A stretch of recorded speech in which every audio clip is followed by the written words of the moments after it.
This is going to be a lot of fun, folks. They're bringing an iconic story to the stage in Cleveland, Erma Bombeck at Wits End. It opens in less than 10 days. We're going to welcome actress Pam Sherman and director Mark Cuddy. And this show opens on the 29th, and people should start buying some tickets right now, right? Absolutely, because it's actually filling up. It's selling well. She's so popular. Well, the last two places you've been, or the last three places you've been, it's sold out and extended. Exactly. So that tells you something. And the theater you guys are playing in only holds like less than 200 people. That's right. So it's an intimate show. But I think, first of all, we should tell a lot of people out there who maybe haven't read, can't read, or they're too young to know Erma Bombeck. Who was she, and at Wits End, how does that play into her character? So Erma Bombeck was an iconic columnist who, for her time, and actually for all time, was one of the most widely distributed columnists. She was in over 900 newspapers. There was a thing called a newspaper. It was a paper. Correct. Back in the day. It came to your house, and you'd open it up, and there were stars in the newspaper. You had the news and all that, but there were stars. Like Ann Landers was a star, right? Yes, and Erma was one of the first. She started writing from her bedroom in Dayton, Ohio, and really wanted to share the stories of the truth of what it was like to be a woman living, working in a home, raising a family, and she really wanted to tell the untold stories of women and their lives in the truth, but with humor and heart. And sarcasm. Well, you know, she did it with a very gentle pen. But funny. Yeah. Oh my gosh, funny. How was it to direct this young lady? Well, you know, I cast Pam because she herself was a syndicated columnist. And an actor. She was also a lawyer in her younger life, but we won't talk about that. And so it was sort of perfect understanding really the essence of Erma Bombeck, who, you know, contemporary, work from home. She was one of the great work from home stars. Yeah. And here we are. Everyone's working from home now. Is this a one-person show? Well, I'd like to say it's a one-actor show, but it is certainly not a one-person show. Between the partner, the director, the incredible, artists, creative artists who create the world of Erma Bombeck, taking people into her home, and really sharing a story of decades that are lost and that need to be told. Yeah. And we want to bring everyone down to hear her story. It's really funny too. Her sense of humor is the obvious is there in front of you, and you sort of accept it, but when you flip the page a little bit and see what's on the back of the page, it's a whole different view and perspective. She had a lot of depth, and you know, she really talked about what it was like to be a dreamer and follow through on those dreams. And a woman. And a woman, and honestly, she was an inspiration to me.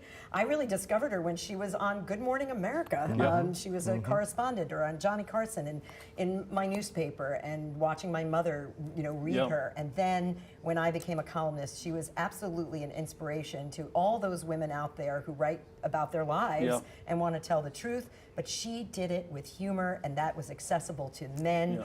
You know, women, children. I was going to bring that up. Yeah, it's not a woman's show. It's a people's show, and it's one of those things that when you watch a show like that, or when you listen, or when you read her, you'd be like, well, that's what I thought, or that's what I think, or why didn't I say that? It's so close to the bone.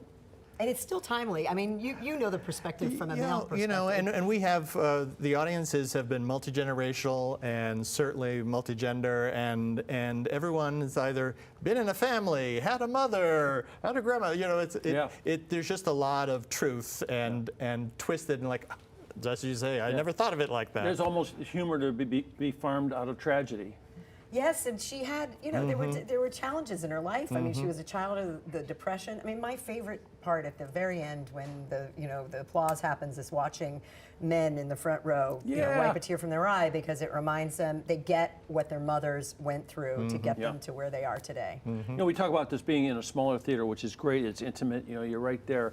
But it also tells you, we said, you know, you buy your tickets now, because everywhere this has been, it's been extended, which tells me people like it so much, they not only come back, but they tell other people to come that don't usually go. Absolutely, and that's really, we've been so lucky. And the Cleveland Playhouse, to be able to play at this iconic Tony Award-winning theater, for me, it's really a dream as an actor. We're in the Outcall Theater, which is right next to the Allen Theater, 183 seats, very intimate. You're really there with her, which is really fun. So everyone has a great seat. Hey, so what do you think of this whole Playhouse Square thing we have here in Cleveland? I'm blown away. When I read that it's the second largest theater district in the country, I was like, what does that mean? And then I saw it, and there's another theater, another here.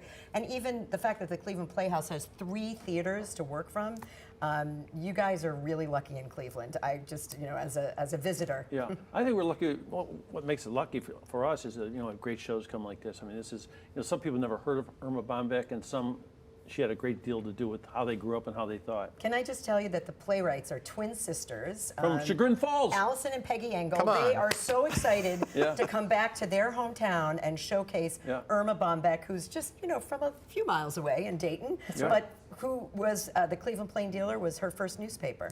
This Big is a show. This is newspaper. a show to see, folks. Get out there. It opens. July 29. Okay, there it is, right there on the big screen for you. July 29th through August 20th, and it's at the Outright Theater and Playhouse Square. Just give them a call, get some tickets, and don't get shut out. Thank you very much.